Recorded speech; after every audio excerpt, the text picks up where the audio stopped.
Live from New Delhi, you're watching DD India NewsHour, India's voice to the world. I'm Ramesh Ramachandran. Coming up in the next hour, Prime Minister Modi to address the G7 summit in Canada will hold talks with leaders of Italy, Ukraine and Canada on the sidelines of the summit. The Israel-Iran hostilities continue for a fifth day. Israel claims that Iran's newly appointed wartime army chief eliminated. India begins evacuating students from Iran. As the Russia-Ukraine conflict continues, the Kremlin says there is no clarity on when the negotiations with Kyiv will resume. And popular tourist spots in Jammu and Kashmir reopened to the public. The valley's attractions were shut down after the Pahalgam terror attack.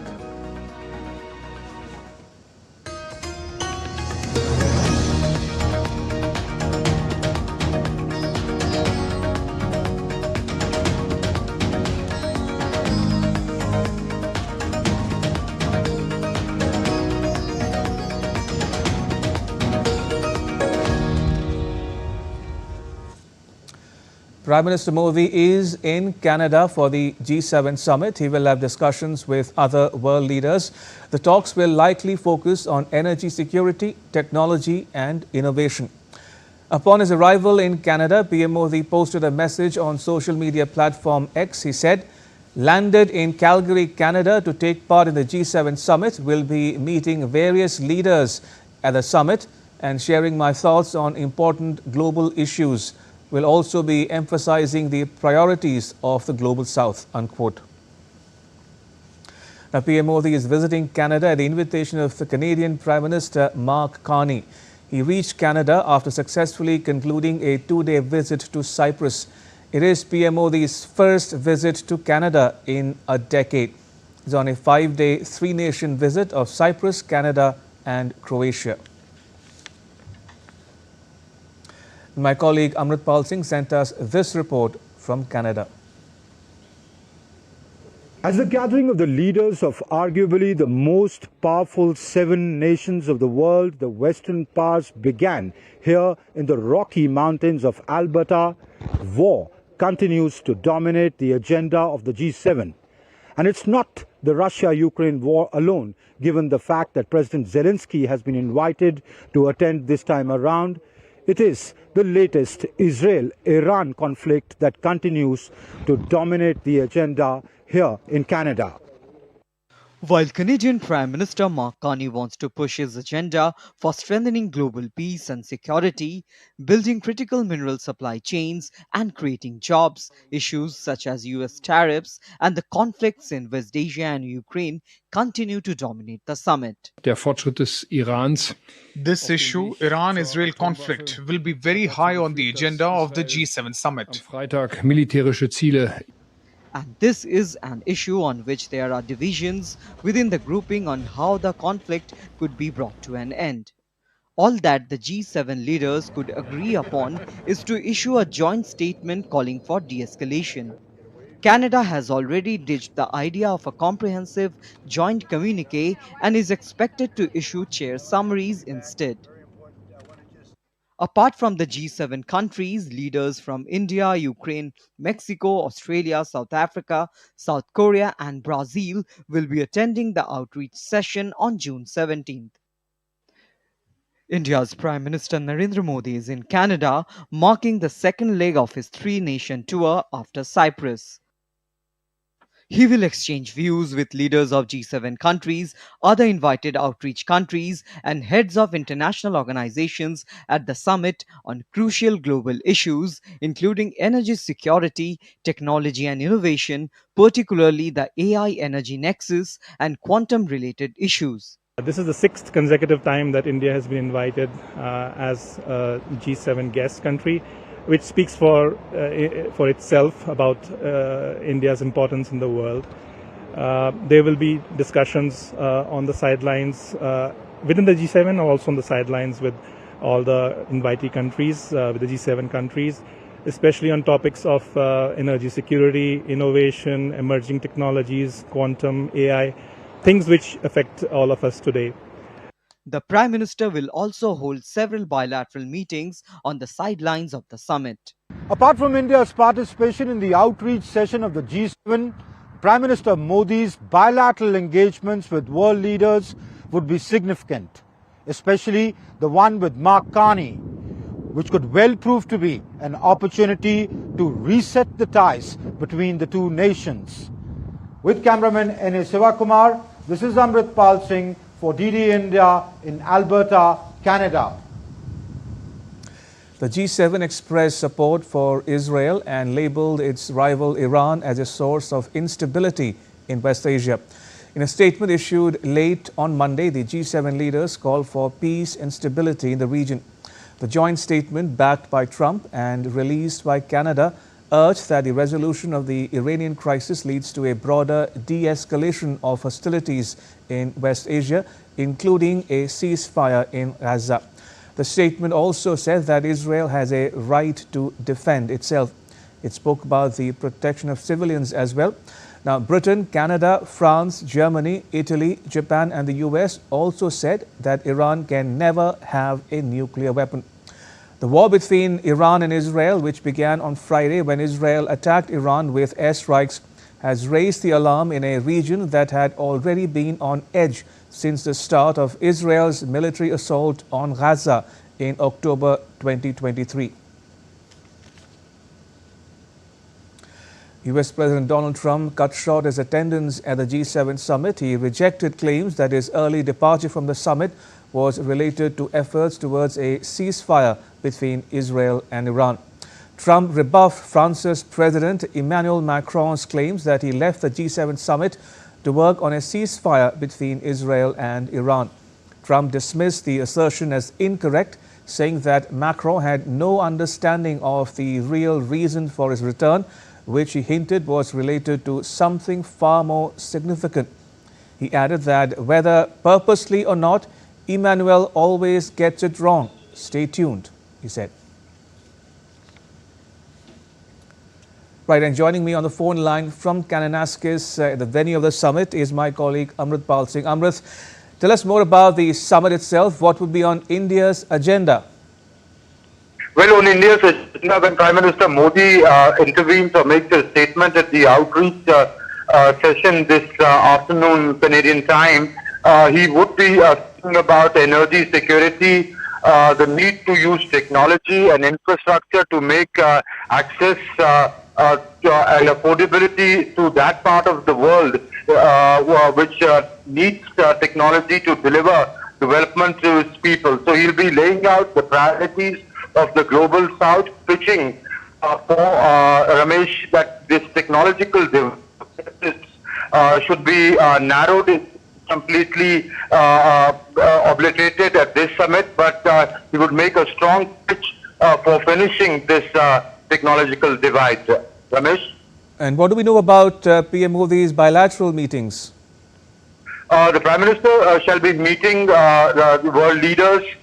Chancellor of Germany, he meets after he arrives at Kananaskis in about an hour's time.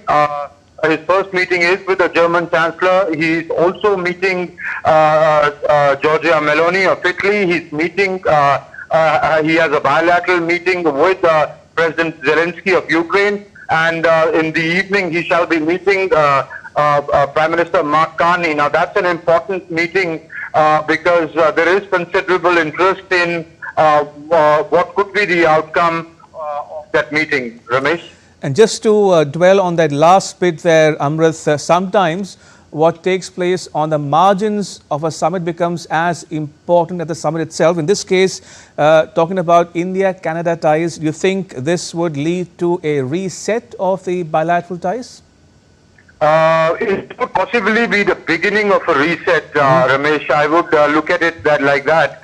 The relations, given the signaling that Canada has been doing, I think it wants to reset the relation. India is also would be interested in that because both countries have common interests. Both countries would want the trade to go far beyond where it is today. And I think the two prime ministers will be talking about exploring ways to boost the trade. They need to narrow their political differences down. The kind of downturn that we saw during Justin Trudeau's last years in office, I think Prime Minister Carney is ready to move on from there, because despite the opposition that he faced in his own country on extending an invitation to Prime Minister Modi, Prime Minister Carney made it very clear that given the global supply chain disruptions, India's role is critical, and that is why India cannot be left out of the outreach summit at G7. So he, despite facing political opposition in his country, he took a firm step and invited Prime Minister Modi, and he defended his decision, saying that's the right thing to do, both in the interest of economic development of Canada, and also the role India plays or has come to play in the global dynamic. So I think that's why the expectations from that meeting are high here.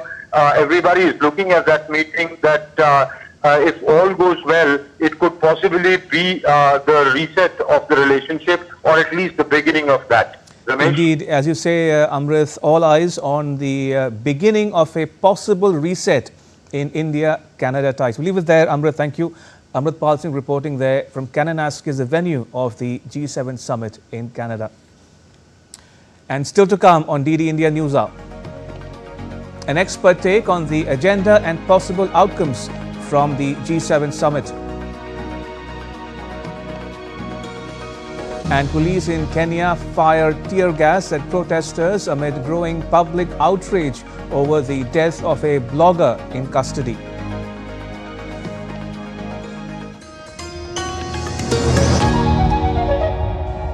Can the US launch a bombing campaign against Iran? The Philippines vessel suffered structural damage. The saga of child sexual abuse is the United States China's debt trap strategy.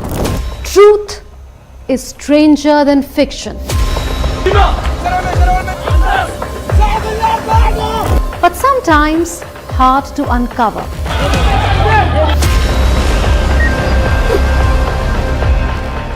Trust us to tell the truth, unadulterated and pure, of every story that matters to you.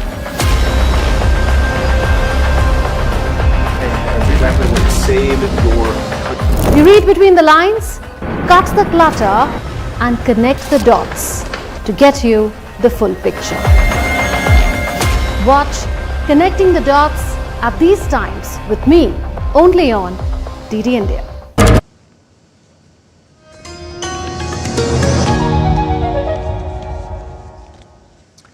Welcome back. You're watching DD India NewsHour. I'm Ramesh Ramachandran. The members of the Indian diaspora across the North American nation have extended a warm welcome to PM Modi and expressed hope for a renewed chapter in India-Canada relations. My colleague Amrit Pal Singh reports. As Prime Minister Narendra Modi arrives here in Canada, there is visible excitement in the Indian diaspora. Also, there is optimism about the meeting between Prime Minister Modi and Prime Minister Carney, given that the relationship between India and Canada in the past couple of years wasn't at its best. The diaspora says they are pinning hopes on that meeting between Carney and Modi to see an upswing in the relationship. I have with me Harish Consul. He's a prominent member of the Indian diaspora here. He's CEO of Okro Group. Hi Harish, thank you for speaking to us. How do you see this meeting, and how do you see what kind of opportunity do you see in the relationship going on an upswing? We're very excited about Prime Minister Modi's arrival. You know, it's been some recent sensitive news, but there's never been a better opportunity for us to remend, grow together. India is the fourth largest economy now, fastest growing. Alberta in particular is the fastest growing region in North America. There's so many opportunities together in tech and innovation and energy and security and ag tech. So we're very excited. The entire community, bahut khush hai. Canada is looking for a partner, especially I can speak for Alberta, because the Premier of Alberta has opened up a Alberta-India trade corridor, which is going to talk about business. Right now, we do $188 billion of business with the United States and just around about 500 million with India. So we want to triple our business with India. This invitation has opened a big room for both the countries to work together, prosper together, and definitely it will improve the bilateral ties. Yeah. So I agree that it is going to make a big difference. We both are one of the largest democracies in the world. India is going to be a $10 trillion economy. Canada is already an advanced economy. There is a lot of scope for our cooperation in the green energy, in the IT sector, in the quantum mechanics, in the space exploration. Opportunities are innumerable. So I'm very much hopeful that this time ties between India and Canada is going to be more stronger. Our bilateral relations is going to be more stronger, and we're going to be having a lot of business within these two countries. Because if you see in last 10 years, a lot of Indian people they are flying to Canada, they are migrating here, and it is very important to have the better relationship between these two countries. So this is the sentiment in Canada on the eve of that crucial meeting between Prime Minister Modi and Prime Minister Carney. The expectation is that this crucial meeting could well prove to be the beginning of a reset in Indo-Canadian ties. With cameraman N.A. Sivakumar, this is Amrit Pal Singh for DD India in Alberta, Canada. Right, so we'll be joined momentarily by Dr. Mohan Kumar. We'll link up with him in just a bit. But just to recap the top story we are tracking here on DD India. Prime Minister Modi, as we speak, is in Canada for the G7 summit. He will have discussions with other world leaders at that summit and also hold bilateral meetings with a number of other world leaders, including, for instance, the leaders of Germany, Italy, Ukraine, and of course, the host country, Canada. Right, joining us is Dr. Mohan Kumar. He's a former Indian ambassador to France and Bahrain. Ambassador Kumar, welcome to DD India NewsHour. First up, what are your expectations from this year's G7 summit? Thank you very much, Ramesh, for having me. Welcome. I think this G7 summit takes place in very, very difficult circumstances from a purely geopolitical point of view. I mean, you've got the Ukraine conflict raging, Gaza has not returned to peace, and now you have the latest Israeli action in Iran. So it's hard to say that the international environment is not extremely difficult for Canada at this time to host a G7 summit. But the one way of looking at it is, never allow a crisis to go waste, and perhaps the utility of such fora are tested when the geopolitical circumstances are adverse and you can come up with something positive. So what I expect is that I think that the Canadians have done a good thing by saying we are not going to have a unified leaders declaration, but we will have a subject by subject statement. And they've already released one statement on the Israel-Iranian issue by saying that Israel has the right to defense, self-defense, and that Iran is the epicenter of terror, and that Iran must not get the nuclear bomb. And President Trump, it appears, signed on to this statement, which is a big improvement compared to the last time he was here in Canada. So they've got that out of the way, and they are discussing the other issues. And then, of course, they will have the outreach event very soon when Prime Minister Modi will be able to put his views across. So far, I wouldn't say that they have done too badly, frankly, under the circumstances. So at least Canada has risen to the occasion, and they have been able to come up with one unified statement on the Israel-Iran issue. Indeed, as you say, Ambassador Kumar, Trump has left the summit early. There's no joint communique, but as you mentioned, they've already issued a statement on the Iran situation, which talks about de-escalation and also reiterates that Iran cannot have a nuclear weapon. Now, talking about Trump, Ambassador Kumar, Trump has reiterated that Russia should return to the G7 to make it G8. Interestingly, he's also said that maybe it'll be a good idea to rope in China as well. So, as you know, President Trump has this habit of making off-the-cuff remarks, and he believes that Russia and China are great powers, and that they should be included in this gathering so that he can have an opportunity to sit with them. He genuinely thinks that Russia's presence might help if Ukraine and Russia were to be there, and if he is there, he can really bang heads together and try to get a solution. But I wouldn't describe these as anything more than off-the-cuff remarks so far. You need a consensus in G7 for any meaningful expansion, and certainly the Europeans will not take kindly to the suggestion that Russia should be included. As you know, they are angry with Russia for having invaded Ukraine, and they are actually contemplating further sanctions on Russia. So I don't think it's going to happen anytime soon, but those are the views of President Trump, and you will have to take them at face value. And what about China, Ambassador Kumar? Would you, for instance, welcome China as a member of this elite club, so to speak?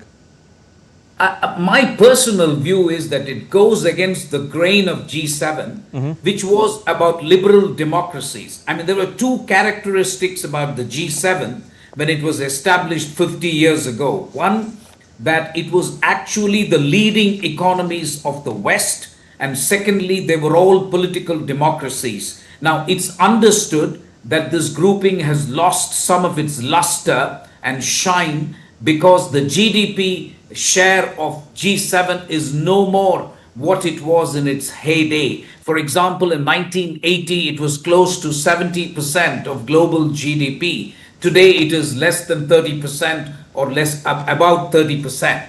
And that is because the center of economic gravity has shifted to China, but also to countries like India. So, in that sense, President Trump has a point. But then if you open the Pandora's box, then the question will be asked, what about India? And what about South Korea? What about countries like Brazil? So, it is never ending in those terms. So I would say that it's a difficult thing for G7 now to expand. Right now, they're concentrating on cohesion and trying to see if they can get common position. It is difficult to get a common position in G7. How are you going to get it if you expand it further to include China? So in that sense, I don't see expansion or the possibility of G7 expansion being imminent. As we talk, Ambassador Kumar, we have those visuals playing out on our screens of the leaders gathering for a family photograph. The G7 countries plus the President of the European Council and Commission. Now, talking about the Canadian edition of the summit, the 51st G7 summit, Ambassador Kumar, Canada as a host country has invited 10 other countries, including India, Saudi Arabia, Brazil, South Africa, Indonesia, the UAE, and so on. But interestingly, of those 10 countries, 7 are attending this year's summit, 3 are not. They are Saudi Arabia, Indonesia, and the UAE. They chose to skip the summit. Should we see it as a design?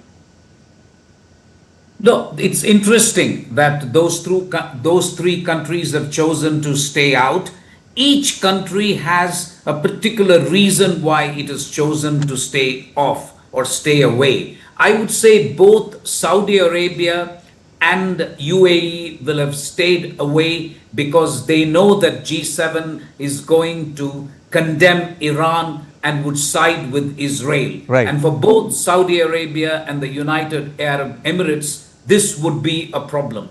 In the case of Indonesia, it's interesting. They have chosen to stay away because I think there is a visit to Russia that the Indonesian president was committed, and he somehow puts the visit to Russia as being more important than the visit to Canada for attending the outreach session with the G7. And that by itself is a story in terms of how Indonesia extends or Indonesia appreciates its priorities. So I think each of the countries which has chosen to stay away from the G7 summit in Alberta, Canada, have their own reasons for staying. Ramesh, the problem is the world is an extremely difficult and divided place. It's really each country to its own. We do not have a hegemon in that sense. The unipolar moment is long gone.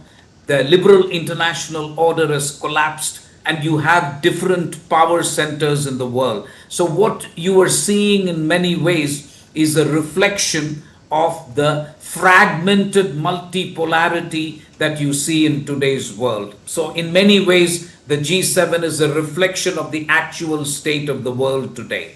Indeed, well said and point taken, Ambassador Kumar. And finally, let's talk a bit now, if you will, about India-Canada ties. Canada is hosting the Prime Minister for the G7 Outreach Summit, and also they'll be holding a bilateral towards the end of the day's proceedings as well.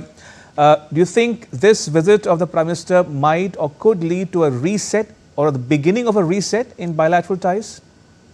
Absolutely. In fact, that may be the biggest positive if it happens for India. I genuinely think that the kind of tiff that Canada and India have had for the last 2 years did neither country any good. Both countries lost out, and I genuinely think it was magnanimous of the Indian Prime Minister to actually extend an olive branch when Mark Carney was elected, and he made it a point to congratulate him. And since then, Mark Carney has repaid the favor by saying very clearly that, listen, we have to have important countries like India attend the G7 meeting. The foreign ministers of Canada and India have spoken. So what I expect, and I'm sticking my neck out, barring unforeseen circumstances, I expect two things to happen.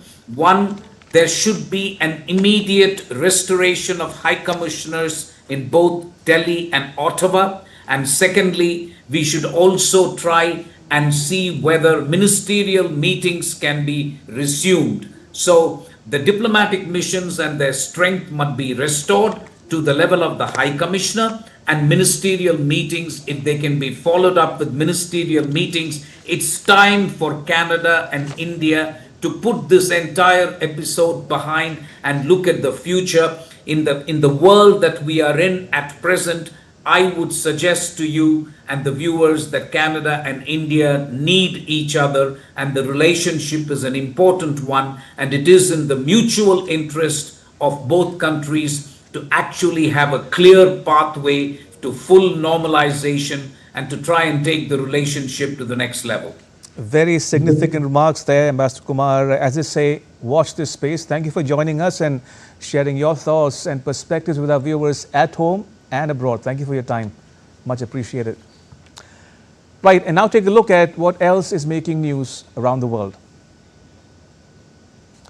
Kenyan police fired tear gas at protesters in Nairobi on Tuesday amid growing public outrage over the death of a blogger in custody.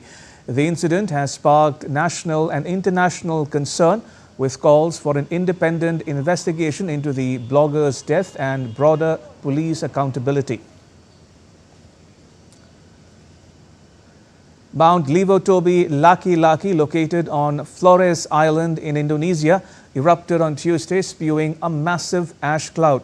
The eruption follows a series of 8 eruptions over the past weekend, raising concerns among local authorities and residents. Indonesia, part of the seismically active Ring of Fire, is home to more than 120 active volcanoes. London's Oxford Street is set to be pedestrianised in a major urban transformation project. The move aims to create a cleaner, more vibrant public space to boost foot traffic and retail growth. The pedestrian-only makeover will cover the entire mile-long stretch, long known for heavy traffic and overcrowding. And still to come on DD India NewsHour. Technical snags disrupt multiple Air India flights just days after a deadly crash in Ahmedabad claimed hundreds of lives. India's chief economic advisor cautions that economic inwardness among nations is becoming increasingly dominant. And in a boost to logistics and connectivity, India's largest Gati Shakti multimodal cargo terminal sees the light of day.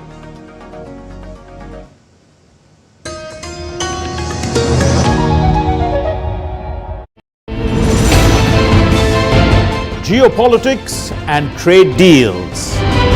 Economic challenges amid development. Hard work and the path to prosperity. It's the economy, always.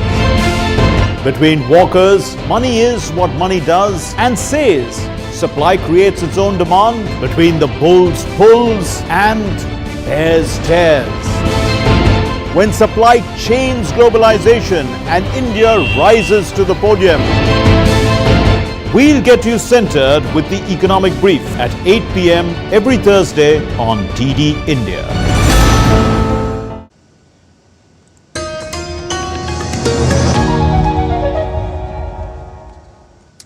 Welcome back. You're watching DD India News Hour. I'm Ramesh Ramachandran. The deadly conflict between Iran and Israel entered its fifth day on Tuesday, with both sides widening their attacks.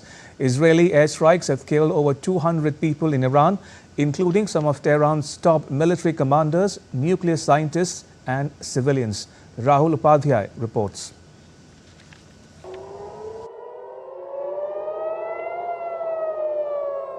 In a dramatic escalation, Israeli airstrikes have destroyed multiple targets across Iran, killing over 200 people, including top military commanders, nuclear scientists and civilians.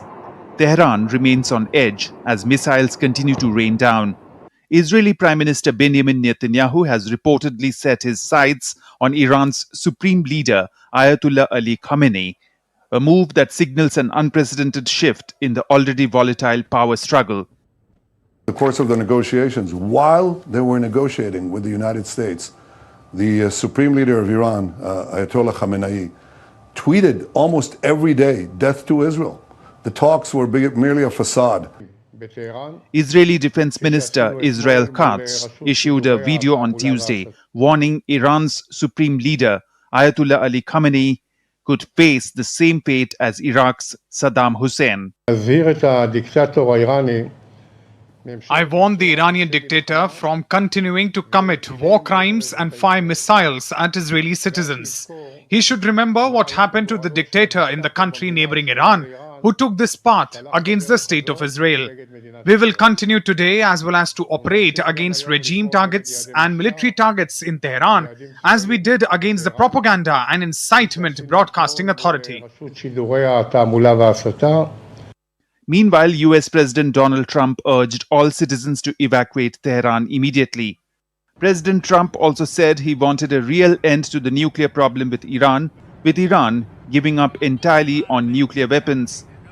Meanwhile, the Kremlin said that it saw that Israel did not want mediation efforts over its conflict with Iran, now in its fifth day, amid what Moscow said was galloping escalation. You know, the Russian side and President Putin in particular said that Russia would be ready to provide such mediation services if necessary. At the moment, we see an unwillingness, at least from the side of Israel, to turn to any mediation services and generally enter a peaceful settlement path. This is what we can state. Iran and Israel continue to trade fire for a fifth night, with a new wave of Iranian strikes across central Israel reported. There were direct impacts from those Iranian missiles in Tel Aviv and Jerusalem. With no signs of de-escalation and rhetoric reaching dangerous new heights, the Israel-Iran conflict is now a serious global concern. Rahul Upadhyay's report for DD India. Meanwhile, Indian students in Tehran have been moved out of the city for reasons of safety through arrangements made by the Indian embassy there. The Ministry of External Affairs has said other residents who are self-sufficient in terms of transport have also been advised to move out of the city. Separately, some Indians have been facilitated to leave Iran through the border with Armenia. The embassy remains continuously in touch with the community with a view to extending all feasible assistance. Further advisories may be issued given the fluid situation. India's Ministry of External Affairs on Tuesday set up a 24/7 control room in New Delhi. Additionally, the Indian Embassy in Tehran has activated an emergency helpline to assist Indian nationals in the region. These are the contact details of the control room. I read out the number for you. It is a toll-free number 1800-118797. I repeat 1800-118797, followed by other numbers including +9111 230-12113 and +9111 2301-4104. That's a second number. A third number +9111 2301-7905 and a fourth number +91 99682 91988 for a WhatsApp. And an email address is situationroom@mea.gov.in. In addition, the Embassy of India in Tehran has set up a 24/7 emergency helpline with contact details on your screens coming up.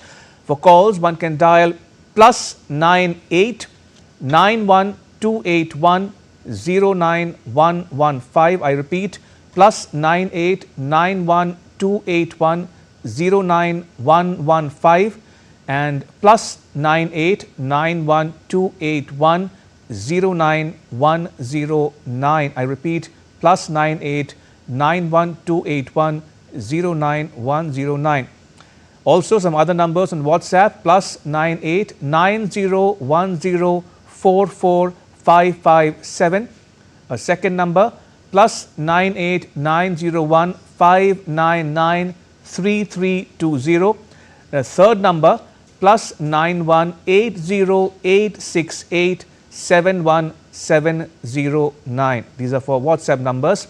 Also for Bandar Abbas, one can dial +98 91776 99036. I repeat, +98 91776 99036 for Bandar Abbas. For Zaidan, it is +98 93963 56649. I repeat, +98 93963 56649. And an email address is cons.tehran@mea.gov.in. All right, joining us is Dr. Kinvraj Jangid. He is with the O.P. Jindal Global University, but he's joining us now from Tel Aviv. Dr. Jangid, welcome to DD India NewsHour. Now, first up, is regime change probable in Iran? But before you answer it, may I put the question in its proper context for our viewers? Now, Netanyahu says he has three main objectives. One, the elimination of Iran's nuclear program. Two, the elimination of Iran's ballistic missile production capability. And three, the elimination of the so-called axis of terrorism. Dr. Jangid. Namaskar. Welcome. Thank you. Yes, you read out the list very well. And Benjamin Netanyahu, as it happened in the case of Gaza, added things to this list in the last 3 days. When Israel started the war, it started the war with a very stated agenda for almost a decade, that what it fears in Iran is the nuclear technology and the nuclearization of weapons, but doesn't have any interest in a regime change. But this is the opportunity. The way Israel touched fortunes by accident in Lebanon, when Hezbollah was in a way weakened and completely eliminated, and Syria. So I think after 5 days, Israel definitely has the edge. Iran has been caught in a very, very surprise, and Iran hasn't been able to retaliate. I have been here for 5 days. You were reading out news about students of India leaving Iran. There are more than 5,000 students of India in Israel at the moment, and we don't hear any kind of even a video call calling for an evacuation, because inside Israel, even if these missiles have come in the 5 days, they haven't really created a large-scale panic. In certain neighborhoods, it caused deaths. So far, Israelis lost 24 people, but situation inside Israel is far more stable than maybe it is not what is shown in the media. So I think Israel really wants to now maximize its advantage and edit this thing. And I'll tell you this, 4 days ago, when the war started, the defense minister and the national security advisor said this, that we do not target any political leaders of Iran. We are not interested in the political class. We will only target IRGC commanders and those who are directly handling the nuclear program. So the elimination of other political or regime change is something that I think Israel is now tempted about. Right. From your vantage, Dr. Jangid, are we looking at a new West Asia? Netanyahu says Israel is changing the face of West Asia, and as you mentioned, after Gaza, Lebanon and Syria, perhaps Iran is the last piece of the jigsaw puzzle that will complete it for Israel? Yes, from a very realist and a strategic point of view, Iran has been the most strong declared anti-Zionist or anti-Israel actor in the region. And yes, even if Israel failed miserably in Gaza, even if Israel hasn't been able to defeat Hamas, it achieved something very significant in the territories which are in Syria and Lebanon. So Israel is in a very self-paradox. I mean, on one hand, it has remarkable victories that are changing the region.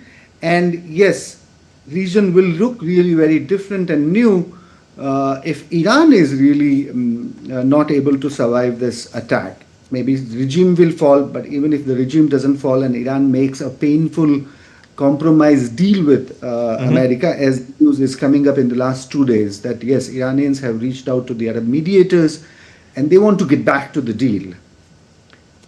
Now, Israel isn't interested. Israel, I think in the last 2 days has got tempted to regime change, but we don't know. I think Israel will be able to change the landscape of the region, even if it's failing in Gaza. Fair enough.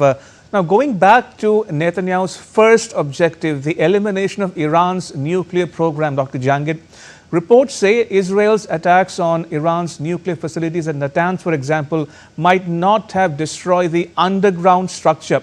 Now, we are told that Iran does not, in fact, Israel does not have the wherewithal, the bunker buster bombs that the US possesses to penetrate nuclear facilities. Will the US give Israel those bunker busters? This is really in everybody's mind right now.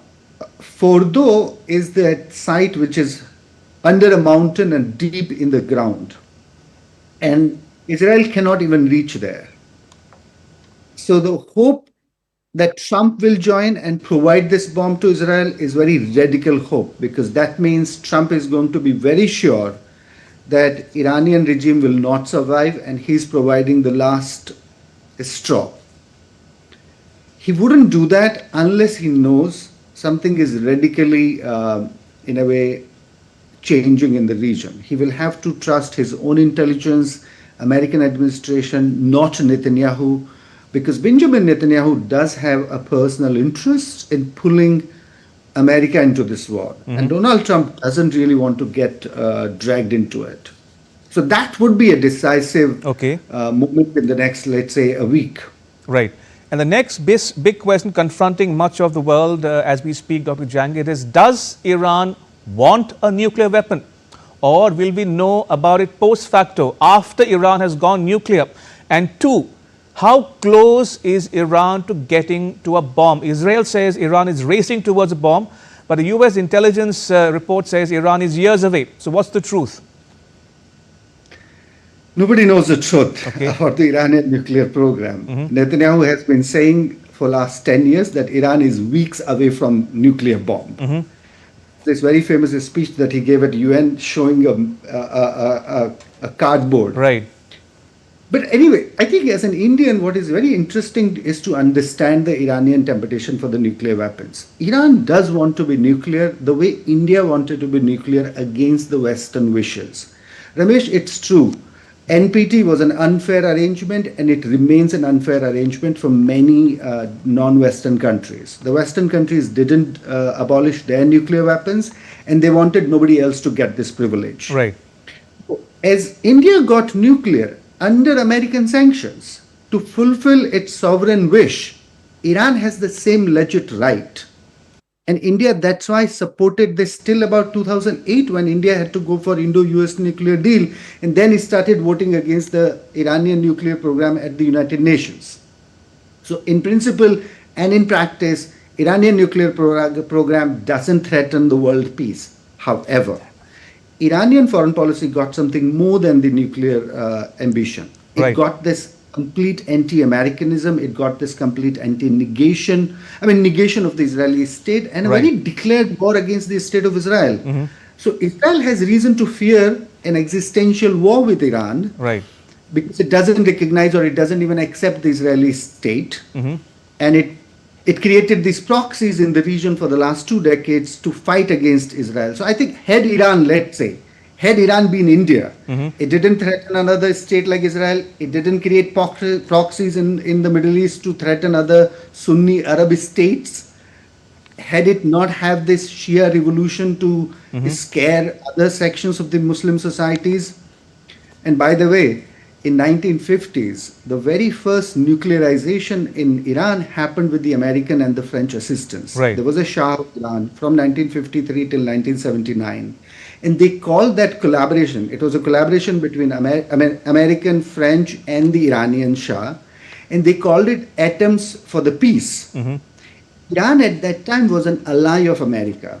It was also working against the Soviet agenda in the region. Iran was very close ally of Israel. Iran was the main oil supplier to Israel till 1979. So in those good days, the West was actually happy to help Iran get nuclear. But when 1979 revolution happened and they turned all against the Americans, Americans started having a problem with this nuclearization. Indeed. A fascinating exposition there. Just one quick question, Dr. Jangid, before we wrap up. It's a twofold, two-part question. First, what is the stance of Russia and China on the Iran-Israel hostilities? Number one. Number two, talking about Pakistan, is Pakistan playing both sides? Running with the hare and hunting with the hounds? Let's start with, I think, more relevant players, Russia and China. Russia and China don't have a stand. They have a one policy to help any country that does anti-Americanism in the Middle East. So yes, China and Russia predictably have been supporting Iranian program, not because they really care about what the Shia revolution is going to do in the region, what the other Arab states got to worry about it. So Russia is playing an opportunistic foreign policy since the time of the Cold War. So I think there's nothing more nuanced in their foreign policy. China has turned against Israel to its, to Israel's disappointment, because Israel really banked upon China and invested a lot in China for the last 2 decades. But now they realize that China is never going to really be a fair or a favorable, actor. So I think Russia, China are playing very powerful role. But the problem now is that Russia is in a war that it is not getting out, and China is really not sure it can save a very losing Iran, meaning Iran is losing the war with Israel. And we haven't heard anything from China so far. Though, in fact, 10 years back or 8 years back, I don't remember, China signed a very strategic treaty with Iran. And under that obligation, China is supposed to provide something to Iran.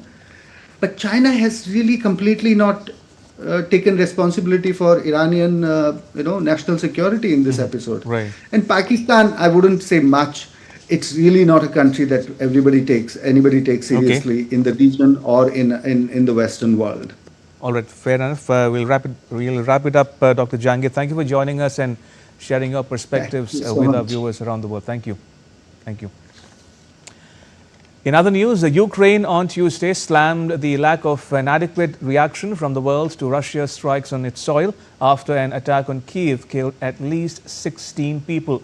The European Commission has proposed the EU bans on all Russian gas and liquefied natural gas imports by the end of 2027, with a ban on short-term contracts starting next year. Britain too announced further sanctions against Russia. Here's a report.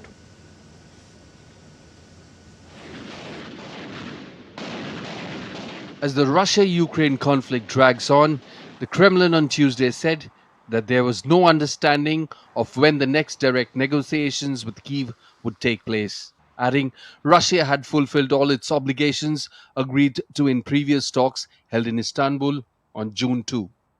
The Kremlin also made it clear that Russia would assess the possible time frame for continuing negotiations in the coming days. Amid all this, Russia fired scores of missiles and drones at Kyiv on Tuesday. Ukrainian President Volodymyr Zelensky alleged that at least 16 people were killed in what he thought was one of the most horrific attacks on the capital. According to Zelensky, Russia sent more than 440 drones and 32 missiles at Ukraine. The strike was one of the deadliest on Kyiv since Russia launched its full-scale attack in February 2022. Ukraine also slammed the lack of adequate response and condemnation from the world to Russia's deadly strikes on its soil. Meanwhile, as search operations continued at a missile strike site in Kyiv, representatives of 62 foreign diplomatic missions visited the spot.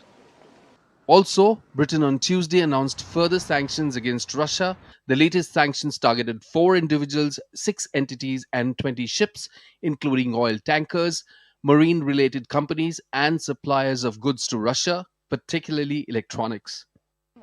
As negotiations between Kyiv and Moscow have failed, Secretary of Russia's Security Council and a former defense minister, Sergei Shoigu, held talks with North Korean leader Kim Jong-un for the second time in 2 weeks on Tuesday on special instructions from President Vladimir Putin.